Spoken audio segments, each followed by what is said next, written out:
Time magazine released their Person of the Year on December 10th, 2018. It was not just one person, it was the Guardians. These Guardians are brave journalists from around the world. Almost 1 year prior, these women lost their husbands to the government of Myanmar in a fight for truth. A court in Myanmar sentenced two Reuters journalists sentenced to 7 years in prison. The journalists said they were framed because of their reporting of a massacre of Rohingya people. On September 1st, 2017, 10 Rohingya men were lined up by Burmese military men. The next day, the bodies of those same 10 men were laid in a mass grave. Wa Lone and Kiwa So'u were there to report on it all.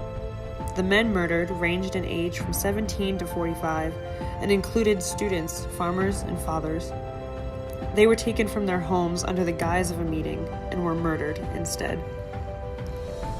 Accounts from both Rohingya and Buddhist individuals on record painted a picture of rape, murder, and entire villages burned to the ground. Wa Lone and Kia So'u played a large part in documenting this first incident, the genocide where the Burmese military was directly implicated in crimes against the Rohingya people. As a result of their reporting, the UN called the situation in Myanmar a textbook case of ethnic cleansing. Wa Lone and Kiwa So'u were arrested only 2 months after their reporting on these injustices and the genocide. The case against them accused them of holding confidential documents that harmed the state. Even majority Buddhists recognized the case against them as a sham. The same day, the soldiers who murdered the 10 men were sentenced to 10 years in prison. Wa Lone, Kiwa, and So'u were also sentenced to 7 years in prison.